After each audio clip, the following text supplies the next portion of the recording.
नमस्कार, मेरा नाम राजू है। मान लीजिए कि एनजे वेल्थ से आप म्यूचुअल फंड खरीदना चाहते हैं और आपके पास नेट बैंकिंग नहीं है और मैंडेट भी रजिस्टर नहीं है, तो एक तीसरा ऑप्शन भी है एनईएफटी का, जिसके तहत हम म्यूचुअल फंड परचेज कर सकते हैं। आइए इसको देखते हैं। इसके लिए म्यूचुअल फंड को टच किया, परचेज पे टच किया।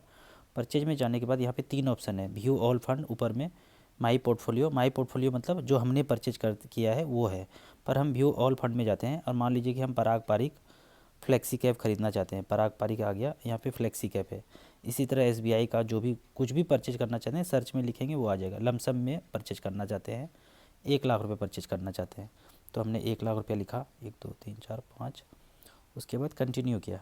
कंटिन्यू करने के बाद एडवाइजरी एग्जीक्यूशन कुछ भी कर सकते हैं।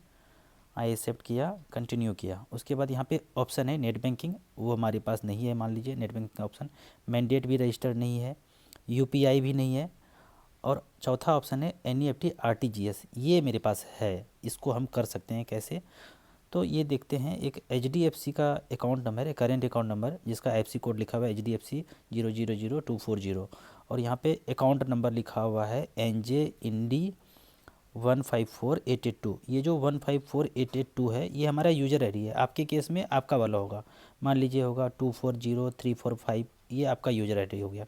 किसी और व्यक्ति का 222346, वो यूजर आईडी उनका होगा। यानी एनजे इंडी के बाद जो नंबर है वो एनजे वेल्थ का यूजर आईडी है।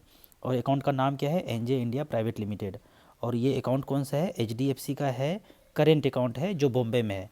तो इस अकाउंट में आपको पेमेंट करना है। ये अपना ये जो करंट अकाउंट है अपने नेट बैंकिंग में ऐड कर देंगे और वहाँ 1 लाख रुपये पेमेंट कर देंगे। कौन से बैंक से करना है, तो ये दोनों बैंक मेरा रजिस्टर्ड है। जो बैंक रजिस्टर्ड है एनजे के साथ, उसी से में आपको एनईएफटी कर देना है। बैंक में जाके पेमेंट कर देना है, चेकबुक से या विड्रॉवल स्लिप से इस अकाउंट में पेमेंट कर देना है। अब जब इसमें पेमेंट हो गया, पेमेंट होने के बाद यहाँ पे नेक्स्ट करेंगे। यहाँ पे आरटीजीएस अमाउंट लिखेंगे 1 लाख रुपया। रेफरेंस नंबर जो आप पेमेंट करेंगे तो रेफरेंस नंबर कुछ मिलेगा, वो रेफरेंस नंबर यहाँ पे आप डाल देंगे।